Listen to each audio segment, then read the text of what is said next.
ദൈവനാമത്തിന് മഹത്വം ഉണ്ടാകട്ടെ.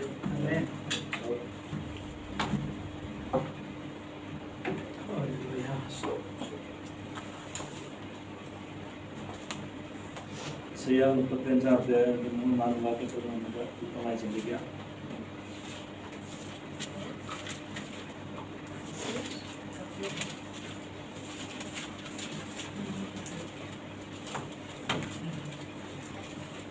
തളർന്ന കൈകളെ ബലപ്പെടുത്തുവീൻ, കുഴഞ്ഞ മുഴങ്കാലുകളെ ഉറപ്പിപ്പീൻ, മനോഭീതിയുള്ളവരോട് ധൈര്യപ്പെടുവീൻ, ഭയപ്പെടേണ്ട, ഇതാ നിങ്ങളുടെ ദൈവം, പ്രതികാരവും ദൈവത്തിന്റെ പ്രതിഫലവും വരുന്നു, അവൻ വന്ന് നിങ്ങളെ രക്ഷിക്കും എന്ന് പറയുവീൻ. ദൈവത്തിന്റെ കൃപയ്ക്കെത്തോണം ഈ വചനത്തിൽ അല്പമായി നമുക്ക് ചിന്തിക്കാം. ഈ വചനത്തിൽ പറയുന്നത് തളർന്ന കൈകളെ ബലപ്പെടുത്തുവാൻ, കുഴഞ്ഞ മുഴങ്കാലുകളെ ഉറപ്പിപ്പേൻ എന്ന് അതിന്റെ 3-4 വാക്യത്തിൽ അതിന്റെ ആരംഭത്തിൽ അങ്ങനെ തന്നെ പറയുന്നു. തളർന്നിരിക്കുന്ന ചില കൈകൾ, കുഴഞ്ഞുപോയ മുഴങ്കാലുകൾ. തളർന്ന കൈ എന്ന് പറയുമ്പോൾ നമുക്കറിയാം, അതിന്റെ അവസ്ഥ നമുക്കറിയാം. ആ കൈ കൊണ്ട് നമുക്ക് ഒന്നും ചെയ്യുവാൻ സാധിക്കത്തില്ല. അതുപോലെ തന്നെയാണ് ഈ വിശ്വാസത്തിൽ അല്ലെങ്കിൽ പ്രാർത്ഥനയിൽ തളർന്നു പോകുന്ന, കുഴഞ്ഞു പോകുന്ന കൈകളും കാലുകളുമൊക്കെയുള്ള ആൾക്കാരുടെ അവരുടെ പ്രാർത്ഥനാ ജീവിതം, അവരുടെ വിശ്വാസ ജീവിതമൊക്കെ ഈ തളർന്നു കിടക്കുന്നതിന് തുല്യമാണ്. അവർ മറ്റുള്ളവർക്കും ഒരു വിധത്തിൽ ഭാരമാകും, അവർക്ക് തന്നെത്താനും അവരൊരു ഭാരമായിട്ട് മുമ്പോട്ട് പോകേണ്ടതായിട്ട് വരും. നമ്മുടെ വിശ്വാസ ജീവിതം ഇപ്പോൾ ഏതവസ്ഥയിൽ എത്തി നിൽക്കുന്നു എന്നുള്ളത് നമ്മളിടയ്ക്കൊന്ന് സ്വയശോധന ചെയ്ത് മുമ്പോട്ട് പോകുന്നത് വളരെ നന്നായിരിക്കും. അപ്പോസ്തല പ്രവൃത്തി 3-ാം അധ്യായം അതിന്റെ 6-ാം വാക്യത്തിൽ നമുക്കിങ്ങനെ കാണാൻ സാധിക്കും. അത് അമ്മയുടെ ഗർഭം മുതൽ മുഴുവനായ ഒരു വ്യക്തി ആ ഒരു ദൈവാലയത്തിന്റെ വാതിക്കലിരുന്ന് ഭിക്ഷ യാചിക്കുകയാണ്. സ്തോത്രം. അപ്പം പത്രോസും യോഹന്നാനും ഒക്കെ ദേവാലയത്തിലേക്ക് ചെല്ലുമ്പോൾ ഇദ്ദേഹം അവിടുന്ന് ഭിക്ഷ യാചിച്ചുകൊണ്ടിരിക്കുകയാണ്. അപ്പം വളരെ വർഷങ്ങളായിട്ട് ആ ദേവാലയത്തിന്റെ ചുവട്ടിലിരുന്ന് വാതിക്കലിരുന്ന് ഭിക്ഷ യാചിക്കുന്ന ഒരു വ്യക്തിയാണ്. അപ്പം ഈ പത്രോസ് ഇദ്ദേഹത്തോട് പറയുകയാണ്. അപ്പം ഈ പത്രോസിനെ ഉറ്റുനോക്കുക ഇദ്ദേഹം ഭിക്ഷ കിട്ടണം, ആ ഒരു കാര്യത്തിനായിട്ടാണ് ഇദ്ദേഹം ഉറ്റുനോക്കുന്നത്. പക്ഷെ പത്രോസ് പറയുന്നത് വെള്ളിയും പൊന്നും എനിക്കില്ല, എനിക്കുള്ളത് നിനക്ക് തരുന്നു. അപ്പം പത്രോസിന്റെ അന്ന് വെള്ളിയും പൊന്നൊന്നും കൊടുക്കാനില്ലായിരുന്നു. പക്ഷേ ക്രിസ്തുവിന്റെ നാമത്തിൽ എഴുന്നേറ്റ് പറയുവാനുള്ള ധൈര്യം പത്രോസിനുണ്ടായിരുന്നു. പത്രോസ് അത് പറഞ്ഞപ്പോൾ ആ സൗഖ്യം അവിടെ വ്യാപരിക്കുകയും ചെയ്തു. സ്വന്തം ഇന്ന് നമ്മളോട് ചോദിച്ചു കഴിഞ്ഞാൽ, നമ്മളും വിശ്വാസ ജീവിതമാണ് എങ്കിലും നമ്മളോട് ചോദിച്ചു കഴിഞ്ഞാൽ നമുക്കിപ്പം ഭിക്ഷ കൊടുക്കാനും മറ്റുള്ളതിനൊക്കെ നമ്മുടെ എല്ലാം കാണും. പക്ഷേ വിശ്വാസത്തിൽ നമുക്ക് ആ ഒരു വാക്ക് ധൈര്യപൂർവ്വം പറയുവാൻ പലപ്പോഴും നമുക്ക് കഴിയുന്നില്ല. കാരണം നമ്മുടെ വിശ്വാസത്തിന്റെ കുറവ് തന്നെ ആയിരിക്കാം അത് പറയുവാൻ നമുക്ക് കഴിയാതെ ഇരിക്കുന്നത്. സ്വത്രം. അപ്പൊ ഈ സൗഖ്യം പ്രാപിച്ച വ്യക്തി കാലും നരിയാണിയും ഉറച്ച് താൻ എന്ത് ചെയ്തു? താൻ നടന്നു തുള്ളിയും കൊണ്ട് ദൈവത്തെ സ്തുതിച്ചുകൊണ്ട്. സ്വത്രം. അത് ആ ദേവാലയത്തിന് ചുറ്റും നടന്നു കാണും, ദേവാലയത്തിനകത്ത് എന്ത് കാണും? മഹാപുരോഹിതനെ കാണിച്ചു കാണും. അവർക്കെല്ലാം ആശ്ചര്യമായി. കാരണം ഈ വ്യക്തിയെ വളരെ നാളുകളായി ഇവർക്കെല്ലാം അറിയാവുന്നൊരു വ്യക്തി തന്നെയാണ്. അപ്പം ഇദ്ദേഹം ആ എല്ലാവരുടെയും മധ്യത്തില് കർത്താവിന്റെ നാമത്തിൽ ഒരു സാക്ഷിയായി നിൽക്കുകയാണ്. അപ്പം ഇദ്ദേഹം തന്നെ സാക്ഷ്യം പറയുവാൻ ഇദ്ദേഹം മടിക്കുന്നില്ല, ഇദ്ദേഹം തന്നെ സാക്ഷ്യം പറയുവാൻ ലജ്ജിക്കുന്നില്ല. ഇദ്ദേഹം അത് പറയുകയാണ്. ആ 3-ാം അധ്യായം മുമ്പോട്ട് വായിച്ചു നോക്കിക്കഴിഞ്ഞാൽ നമുക്കറിയാം, ഈ ഒരു സംഭവത്തെ തുടർന്ന് ഈ പത്രോസും യോഹന്നാനും എത്രത്തോളം ശക്തമായി കർത്താവായ യേശുക്രിസ്തുവിന്റെ നാമത്തെ അവരവിടെ ഉയർത്തുവാൻ അവർക്ക് സാധിച്ചു എന്നുള്ളത് നമുക്ക് കാണാൻ സാധിക്കും. ഒന്നാമതായിട്ട് അവർ പറയുകയാണ്, പരിശുദ്ധനും നീതിമാനുമായവനെ നിങ്ങൾ തള്ളിപ്പറഞ്ഞു, കൊലപാതകനായനെ വിട്ടുതരണമെന്ന് ചോദിച്ചു, ജീവനായകനെ കൊന്നുകളഞ്ഞു. ആരെ? യഹൂദന്മാരോട് ഒരു ഭയവുമില്ലാതെ അവരത് വിളിച്ചു പറയുകയാണ്. ഒരിക്കലും ഒരു ഭയപ്പെട്ട് മാളിക മുറിയിൽ കയറി ഇരുന്നവരാണ്. ഒരിക്കൽ ഭയപ്പെട്ട്, അന്ന് ബലമില്ലായിരുന്നവർക്ക് അന്ന് ശക്തിയില്ലായിരുന്നു. പക്ഷെ ഇന്ന് അവര് ആ ദൈവം പകർന്ന ശക്തിയിൽ അവർ പറയുകയാണ്, ജീവനായകനെ നിങ്ങൾ കൊന്നുകളഞ്ഞുവെന്ന് ആ ദൈവാലയത്തിൽ നിന്നുകൊണ്ട് പറയുകയാണ്.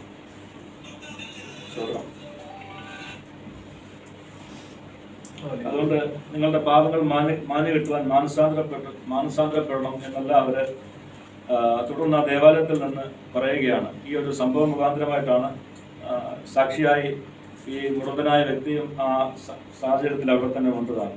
സ്വതന്ത്രം. ഈ 4-ാം അധ്യായം അതിന്റെ 10-ാം വാക്യത്തിലേക്ക് നമുക്ക് കാണാൻ സാധിക്കും, നിങ്ങൾ ക്രൂശിച്ചവനും ദൈവം മനുഷ്യരിൽ നിന്ന് ഉയർപ്പിച്ചവനുമായി നസ്രായനായ യേശുക്രിസ്തുവിന്റെ നാമത്തിൽ ഒരു സൗഖ്യമുള്ളവനായി എന്നല്ല അവർ പറഞ്ഞ ക്രിസ്തുവിന്റെ നാമത്തിൽ പറയുന്നത്. 12-ാം വാക്യത്തിലേക്ക് വരുമ്പോൾ നമുക്ക് ഒരിക്കലും എല്ലാ മനുഷ്യർക്കും അറിയാവുന്നൊരു വചനമാണ് ഇവിടെ പറയുന്നത്. മറ്റൊരുത്തനും രക്ഷയില്ല, നാം രക്ഷിക്കുന്നത് ആകാശത്തിന് കീഴിൽ മനുഷ്യരുടെ ഇടയിൽ നൽകപ്പെട്ട വേറെ ഒരു നാമവുമില്ല എന്നടക്കം ഇവര് ക്രിസ്തുവിന്റെ സാക്ഷിയായി നിന്ന് പറയുകയാണ്. സ്തോത്രം.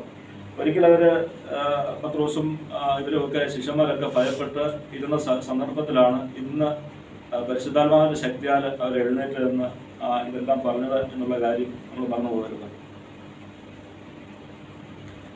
നമുക്കറിയാം, ഈ തളർന്നു പോകുന്ന വ്യക്തികൾക്ക് മറ്റോ ഒരു ശാരീരികമായിട്ട് അല്ലെങ്കിൽ ബലമില്ല, അവർ തളർന്നു കിടക്കുന്ന അവസ്ഥയാണ് എങ്കിൽ നമുക്കറിയാം, പൗലോസ് അപ്പോസ്തലനൊക്കെ പറഞ്ഞു വെക്കുന്നുണ്ട്, ക്രിസ്തീയ ജീവിതം എന്ന് പറയുന്നത് ഒരു പോരാട്ടമാണ് എന്ന് പറഞ്ഞു വെക്കുന്നുണ്ട്. അത് വെറുതെ ഇരിക്കുവാനുള്ളതല്ല. ഇപ്പം നമുക്കറിയാം, സാഹചര്യങ്ങളോ അവസരങ്ങളോ ഉള്ളപ്പോൾ നമ്മൾ പ്രാർത്ഥിക്കാറില്ല.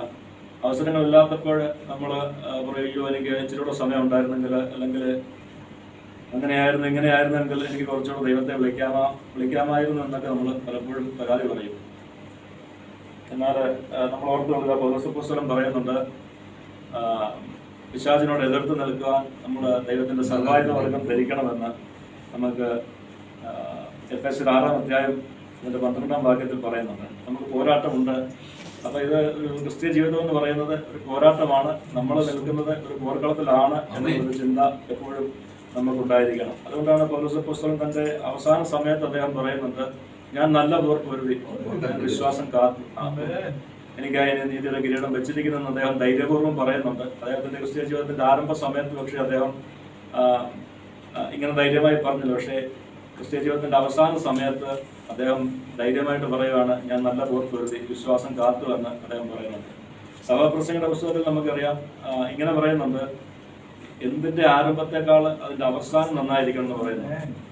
നമ്മളെല്ലാം നേരെ തിരിച്ചാ ചെയ്യാറുള്ളത്. ആരംഭം ഭയങ്കര വലിയ ആഘോഷമായിട്ടൊക്കെ വലിയ ആരംഭമായിരിക്കും, പക്ഷെ അവസാനത്തേക്ക് വരുമ്പോൾ ഒന്നും കാണുന്നില്ല. നമുക്കറിയാം, ശലോമോന് ആരംഭം ഭയങ്കര വലിയ ആരംഭമായിരുന്നു.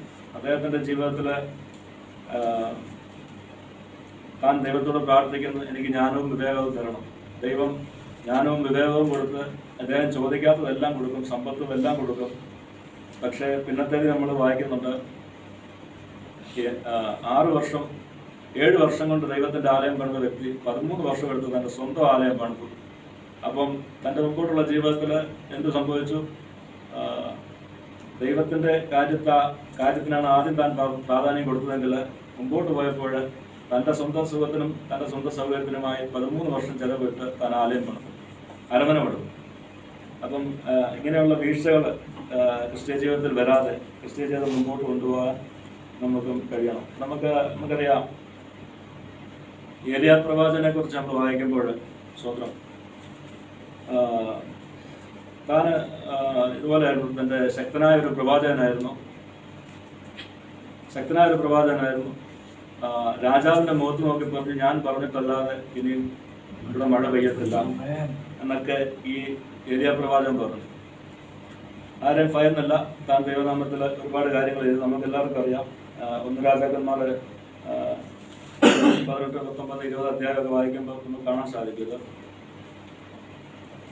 ഇദ്ദേഹം എന്താ പറയുന്നത്, യഹൂദന്മാരുടെ അവരുടെ ആ അന്നത്തെ കാലത്തെ അവരുടെ ഒരു കാഴ്ചപ്പാടിനെയാണ് ഇദ്ദേഹം വിമർശിക്കുന്നത്. അദ്ദേഹം പറയുന്നത്, നിങ്ങൾ എത്രത്തോളം 2 തോണിയിൽ കാൽ വെക്കും, ഒന്നുകിൽ ബാലിനെ വണങ്ങുക, അല്ലെങ്കിൽ ദൈവത്തെ വണങ്ങുക, നിങ്ങൾ എവിടെയെങ്കിലും ഉറച്ചു നൽകുക എന്നൊക്കെ ഈ യഹൂദന്മാരെ നോക്കി ഇദ്ദേഹം പറയുന്നുണ്ട്. സ്വതന്ത്രം ഇന്നും എന്ന് പറഞ്ഞപ്പം ഈ ഇങ്ങനെല്ലാം പറഞ്ഞ പ്രവാചകനാണ് ഏലിയാ പ്രവാചകൻ.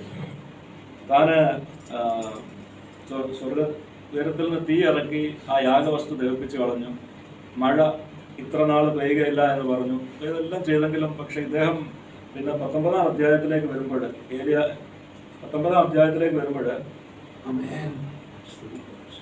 ഇദ്ദേഹം എഴുതിയിരിക്കുകയാണ്, താനും മരുഭൂമിയിൽ 1 ദിവസത്തെ വഴി ചെന്ന് ഒരു ചുരച്ചിലയുടെ തണലിൽ ഇരുന്ന് മരിപ്പാൻ ഇച്ഛിച്ചു. ഇപ്പോൾ മതി യഹോവേ, എൻ്റെ പ്രാണനെ എടുത്തുകൊള്ളണമേ, ഞാൻ എൻ്റെ പിതാക്കന്മാരെക്കാൾ നല്ലവനല്ലല്ലോ എന്ന് പറഞ്ഞു. സ്വതന്ത്രം ഈ 18-ാം അധ്യായം നമ്മൾ വായിച്ചു വരുമ്പോൾ ഈ അവസാനത്തിലേക്ക് വരുമ്പോൾ എന്തെല്ലാം കാര്യങ്ങൾ അദ്ദേഹം ചെയ്തതൊക്കെ എഴുതിയിട്ടുണ്ട്.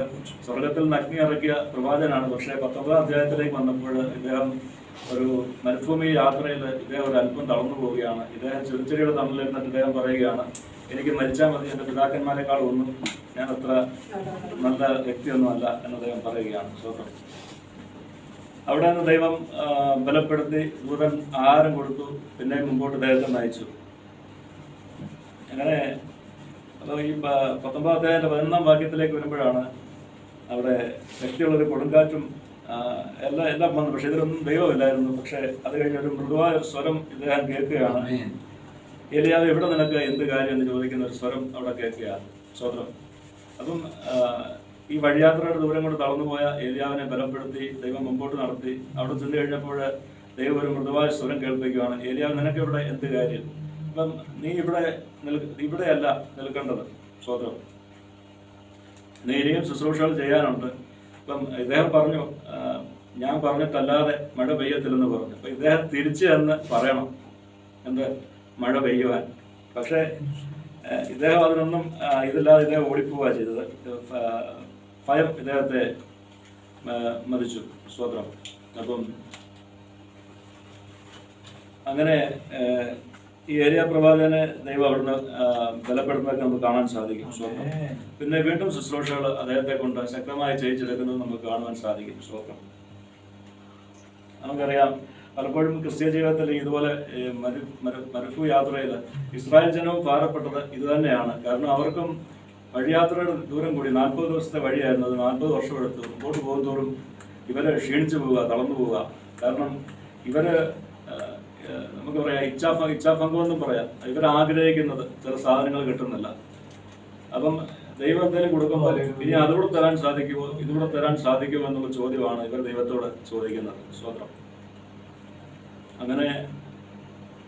അങ്ങനെ ഇസ്രായേൽ ജനമായിരുന്നു. സ്വതന്ത്രം.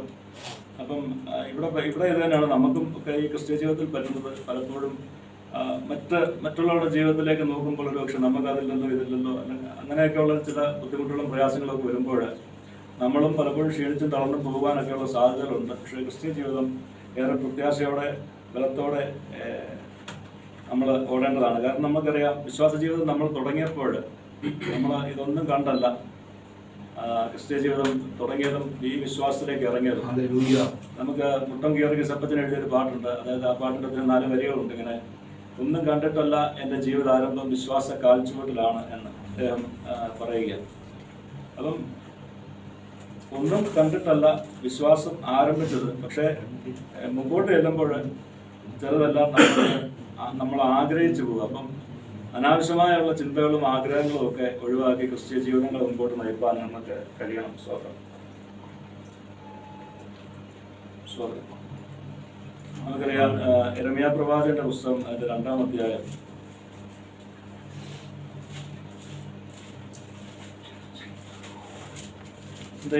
രണ്ടാം അധ്യായത്തിലെ 2-ാം വാക്യം, എന്റെ യൗവനത്തിലെ ഭക്തിയും വിവാഹം നിശ്ചയിച്ച കാലത്തിലെ സ്നേഹവും ഞാൻ ഓർക്കുന്നു. ഇസ്രായേൽ ജനത്തോട് പറയുന്നൊരു കാര്യമാണ് യൗവനത്തിലെ ഭക്തി. അന്ന് എനിക്ക് വളരെ ഭക്തിയായിരുന്നു. കാരണം മിസ്രൈമിന്റെ ഈ അടിമനുഭവത്തിൽ നിന്നെ വിടുവിച്ചപ്പോൾ നിനക്കറിയാം, ഈ പ്രവൃത്തി ചെയ്യുവാൻ ഈ ദൈവത്തിനല്ലാതെ മറ്റൊരാൾക്ക് കഴിയത്തില്ല. അപ്പം നിന്റെ ഭക്തി ഭയങ്കരമാണ്. അപ്പം നിന്നെ ചില സാഹചര്യം, അപ്പം നമ്മളും കഴിഞ്ഞു പോയ ചില സാഹചര്യങ്ങളിൽ നമ്മളെ ദൈവം വിടുവിച്ചപ്പോൾ അന്ന് നമ്മൾ ചിന്തിക്കുകയും പറയുകയും ചെയ്ത കാര്യങ്ങളുണ്ട്. ഇത് പ്രവർത്തിക്കാൻ ദൈവത്തിനല്ലാതെ മറ്റൊരാൾക്കും കഴിയത്തില്ല. നമ്മുടെ ജീവിതത്തിൽ ഇത് പ്രവർത്തിക്കാൻ ദൈവത്തിനല്ലാതെ മറ്റൊരാൾക്കും കഴിയത്തില്ല. കാരണം അങ്ങനെയുള്ള അതിശയവും അത്ഭുതകരമായൊക്കെയാണ് ദൈവം നമ്മളെ നടത്തിക്കൊണ്ട് വന്നത്. എന്നാൽ മുമ്പോട്ട് പോകുമ്പോൾ സ്വതന്ത്രം ഈ വിശ്വാസത്തിലൊക്കെ അങ്ങ് മങ്ങലേക്കുക. കഴിഞ്ഞ നാളുകളിൽ ദൈവം പ്രവർത്തിച്ചൊക്കെ നമ്മളങ്ങ് മറന്നു പോവുക. ഇപ്പോൾ നമുക്ക് വേണ്ടി എന്ത് ചെയ്യുവാൻ ദൈവത്തിന് കഴിയും എന്നുള്ളതാണ് നമ്മുടെ ചോദ്യം. എന്നാൽ നമ്മൾ ആഗ്രഹിക്കുമ്പോഴും നമ്മൾ നനയ്ക്കുമ്പോഴും നമ്മുടെ ആഗ്രഹത്തിന് ഒത്തവണ്ണം ചെയ്യുന്ന ഒരു ദൈവമല്ല നമ്മുടെ ദൈവം. ഈ ദൈവത്തിന് ആരംഭത്തിങ്കിൽ തന്നെ അതിൻ്റെ അവസാനം അറിയാൻ കഴിയുന്ന ഒരു ദൈവമാണ്. സ്വതന്ത്രം. നമുക്ക് പലപ്പോഴും പല കാര്യങ്ങളും നല്ലത് എന്ന് തോന്നുമ്പോഴും അതിൻ്റെ അവസാനം ഒരുപക്ഷെ വളരെ മോശമായ അനുഭവമായിരിക്കും. അപ്പം അതുകൊണ്ട് നമ്മുടെ ഇഷ്ടങ്ങൾ നമ്മൾ ദൈവത്തെങ്കിലേക്ക് അടിച്ചേൽപ്പിച്ചിട്ട് അത് നമ്മൾ പ്രാപിക്കണമെന്ന് ആഗ്രഹിക്കുകയല്ല ക്രിസ്ത്യ ജീവിതം എന്നുള്ളത് നമ്മൾ എപ്പോഴും ഓർക്കുക. നമ്മൾ യേശുക്രിസ്തു പ്രാർത്ഥിക്കുവാൻ പഠിപ്പിക്കുമ്പോഴും സ്വർഗ്ഗസ്വനായ പിതാവേ എന്നുള്ള പ്രാർത്ഥന നിങ്ങൾ ഇവണ്ണം പ്രാർത്ഥിപ്പിനെന്നും പറഞ്ഞ് യേശുക്രിസ്തു പഠിപ്പിക്കുമ്പോഴും അതിലും പറയുന്നൊരു കാര്യമാണ്, എങ്കിലും എൻ്റെ ഇഷ്ടമല്ല അവിടുത്തെ ഇഷ്ടം തന്നെ നിറവേറുമാറാകട്ടെ. ഇതുപോലെ എല്ലാ വിഷയത്തിലും നമുക്ക് ഇതുപോലെ പ്രാർത്ഥിക്കുവാൻ കഴിയണം. സ്വതന്ത്രം അത് പറയാമെന്നുണ്ട്. യൗവനത്തിലെ ഭക്തി, വിവാഹം നിശ്ചയിച്ച കാലത്തിലെ സ്നേഹവും. നമുക്കറിയാം, വിവാഹം നിശ്ചയിക്കുന്ന കാലത്ത് സമയത്ത് അല്ലെങ്കിൽ ആ ഒരു സ്നേഹം, ആ ഒരു ഐക്യത, ആ ഒരു മുമ്പോട്ടുള്ള ആ ഒരു ഇത് ദൈവത്തോടുള്ള ഭക്തിയിലും നമുക്ക് ഉണ്ടായിരിക്കുവാണ് സ്വതന്ത്രം എപ്പോഴും നമുക്ക് കഴിയണം. സ്വതന്ത്രം അപ്പം നമ്മൾ ആ ദൈവത്തെ ആദ്യം എങ്ങനെ സ്നേഹിച്ചു, നമ്മൾ ദൈവത്തെ കണ്ടറിഞ്ഞ നാളിലെ ആ സ്നേഹം. ഇപ്പം ഓരോരുത്തർക്കും ഓരോ രീതിയിലായിരിക്കും നമുക്ക് ദൈവമായിട്ടുള്ളത്, നമ്മുടെ സറണ്ടർ ഉണ്ടായതും അല്ലെങ്കിൽ നമ്മൾ ദൈവത്തെ അറിഞ്ഞതും. നമുക്കറിയാം, യേശുക്രിസ്തു പറയുന്നുണ്ട്, എന്നേക്കാൾ അധികമായി അപ്പനെയോ അമ്മയോ സഹോദരന്മാരെയോ സഹോദരിമാരെയോ ഒന്നും സ്നേഹിക്കുന്നത് എനിക്ക് യോഗ്യനല്ല എന്ന് പറഞ്ഞാൽ അതിൻ്റെ അർത്ഥം നമ്മൾ ഇവരെല്ലാം വിട്ടും കളയുവാനല്ല, പക്ഷേ ഇവരെ നമ്മുടെ ദൈവത്തെക്കാൾ അധികമായി ഇവരെ ഒന്നും സ്നേഹിക്കുവാൻ പാടില്ല എന്നുള്ളതാണ്. സ്വതന്ത്രം നമ്മളും ദൈവവുമായുള്ള സ്നേഹം അതിൻ്റെ പ്രോപ്പർ ലൈനിലായി കഴിയുമ്പോൾ ഓട്ടോമാറ്റിക് ഈ സ്നേഹങ്ങളെല്ലാം എന്താകും, നിരപ്പായിക്കൊള്ളും എന്നുള്ളതാണ് നമുക്കവിടെ മനസ്സിലാക്കുവാൻ സാധിക്കുന്നത്. സ്വതന്ത്രം ലൂക്കോസ് 12-ാം അധ്യായത്തിൽ ഇങ്ങനെ പറയുന്നുണ്ട്, വിചാരപ്പെടുന്നതിനാൽ നിങ്ങളുടെ നീളത്തിൽ ഒരു മുഴം കൂട്ടുവാൻ നിങ്ങൾക്ക് കഴിയത്തില്ല. പക്ഷേ ഇത് വാസ്തവമായി നമുക്കിത് അറിയാമെങ്കിലും നമ്മൾ അനാവശ്യമായി വിചാരപ്പെടുകയാണ്. അപ്പോൾ അനാവശ്യമായി വിചാരപ്പെടുവാനല്ല ദൈവം ആഗ്രഹിക്കുന്നത്. കർത്താവിൽ പ്രത്യാശ വെക്കുക, ദൈവം നമുക്കായി പ്രവർത്തിക്കും, ദൈവം നമുക്കായി ചെയ്യും എന്നുള്ള ഉത്തമ ബോധ്യം ഈ ദിവസങ്ങളിൽ നമുക്കുണ്ടായിരിക്കട്ടെ. പക്ഷേ എന്ത് വേണം, തളർന്ന കൈകളെ നമ്മൾ ബലപ്പെടുത്തണം, ഒഴിഞ്ഞ മുഴങ്കാലുകളെ നമ്മൾ ഉറപ്പിക്കണം. നമ്മൾ പ്രാർത്ഥനയിൽ പിന്നോട്ട് പോയി എങ്കിൽ, നമ്മുടെ വിശ്വാസ ജീവിതത്തിൽ പിന്നോട്ട് പോയി എങ്കിൽ സ്തോത്രം, നമ്മുടെ വിശ്വാസ ജീവിതത്തിൽ പ്രാർത്ഥനയിൽ മടങ്ങി വരണം. സ്തോത്രം വചനം വായിക്കണം, കാരണം വചനമാണ് ജീവനും ചൈതന്യവും നൽകുന്നത്. സ്തോത്രം ദൈവവചനം വായിക്കണം, അതിനെക്കുറിച്ച് ധ്യാനിക്കണം. സ്തോത്രം ദൈവവചനത്തിൽ ധ്യാനിക്കുമ്പോഴാണ് ദൈവം നമ്മളെ മുമ്പോട്ട് നയിക്കുന്നത്, ആ വചനത്തിന്റെ ആഴങ്ങൾ നമുക്ക് ഗ്രഹിപ്പിച്ചു തരുന്നത്. സ്തോത്രം എന്നാൽ ഇന്നിപ്പോൾ എല്ലാവരും ജീവിത പ്രയാസങ്ങളും ജോലിയും മറ്റുള്ള കാര്യങ്ങളും ഒക്കെ ആകുമ്പോൾ പലപ്പോഴും അതിന് കഴിയാതെ വരും. ഇപ്പം ഞാൻ ഓർക്കുന്നുണ്ട്, ഞാൻ ആദ്യമായിട്ട് വചനമൊക്കെ വായിക്കാൻ തുടങ്ങിയ സമയത്ത് 10-30 ഒക്കെ അധ്യായങ്ങളൊക്കെ ഞാൻ ഇന്ന് വായിച്ചിട്ടുണ്ട്. ഞാൻ വളരെ നോയമ്പ് സമയം അന്ന് നോൺ മുസ്ലിംസിനെ ജോലി ചെയ്യിക്കും അവർ. അപ്പം ഞാനും ഒരു 2 പണിക്കാരും ഉണ്ട് സൈറ്റിൽ. അപ്പം ഞാൻ വണ്ടിക്കകത്തിരിക്കുക, അവർ എക്സ്കവേറ്ററാണ്, അവർ എക്സ്കവേറ്റ് ചെയ്തുകൊണ്ടിരിക്കും. അപ്പം ഞാൻ ഓർക്കുന്നുണ്ട്, ഞാൻ വേറെ ആരുമില്ല അവിടെ, ഞങ്ങൾ 3 പേരേ ഉള്ളൂ മരുഭൂമിയിൽ. അപ്പം ഞാൻ വേദോത്സവം കൊണ്ട് പോയി ആ വണ്ടിക്കകത്തിരുന്ന് വേദോത്സവം വായിക്കും, ആ വണ്ടിക്കകത്തിരുന്ന് പ്രാർത്ഥിക്കും. അന്ന് അങ്ങനെ ഒരു സമയം ഉണ്ടായിരുന്നു. പക്ഷെ അന്ന് മനസ്സിലായില്ല, ഇങ്ങനെ പ്രാർത്ഥിക്കുവാനും വേദോത്സവം വായിക്കുവാനും കഴിയുന്നൊരു സാഹചര്യം ഒരു പക്ഷേ പിന്നെ മുമ്പോട്ടുള്ള ജീവിതത്തിൽ കിട്ടിയെന്ന് വരത്തില്ല. സ്വന്തം ഇന്ന് അത്രയും കഴിയുന്നില്ല. സ്വന്തം ഇന്ന് രാവിലെ ജോലിക്ക് പോകുന്നു, വൈകിട്ട് വരുന്നു, ആരും കഴിക്കുന്നു, കിടക്കുന്നു. അപ്പം അങ്ങനെ ഒരു ഇതിലേക്ക് പോയി. സ്വന്തം അപ്പം ദൈവം ആഗ്രഹിക്കും നമ്മൾ വചനം വായിക്കുവാനും ദൈവസന്നിധിയിലേക്ക് മടങ്ങി വരുവാനും. ദൈവം നമ്മളെ ഓരോരുത്തരെ കുറിച്ച് ആഗ്രഹിക്കുന്നു. ഞാനിത് പറയുന്നത് കൊണ്ട് ഞാനിതിൽ നിന്നല്ല ഒഴിഞ്ഞൊരു അങ്ങനെയല്ല പറയുന്നത്. ഇത് എന്നോടും കൂടെ ഇടപെടുന്ന ദൈവവചനമാണ്. സ്വന്തം അപ്പം നമ്മൾ ദൈവസന്നിധിയിലേക്ക് മടങ്ങി വരണം, നമ്മുടെ പ്രാർത്ഥനയിലേക്ക് വീണ്ടും മടങ്ങി വരണം, വിശ്വാസത്തിൽ ബലപ്പെടണം, ശക്തിപ്പെടണം. നമ്മൾ തളർന്നിരിക്കുന്നവരെ വാക്കുകൊണ്ട് താങ്ങണം. ക്രിസ്തുയേശുവിന് നൽകിയൊരു ശുശ്രൂഷയാണ് തളർന്നിരിക്കുന്നവരെ വാക്കുകൊണ്ട് താങ്ങണം. അത് നമുക്ക് ഓരോരുത്തർക്കും ആ ശുശ്രൂഷയുണ്ട്. നമ്മൾ ഒരു വ്യക്തി, തളർന്നിരിക്കുന്ന വ്യക്തി നമ്മളോട് അവരുടെ ഒരു വിഷമം പറയുമ്പോൾ നമ്മൾ അവരെ ഒന്നുകൂടെ തളർത്തുകയല്ല വേണ്ടത്. നമ്മൾ വിശ്വാസത്തിൻ്റെ വചനം പറഞ്ഞു കൊടുത്ത്, നമ്മുടെ ജീവിതത്തിലെ ഒരു അല്പമായ ഒരു അനുഭവം പറഞ്ഞു കൊടുത്ത് നമുക്ക് അവരുടെ വിശ്വാസത്തിൽ ബലപ്പെടുത്താനൊക്കെ കഴിയണം. സ്തോത്രം.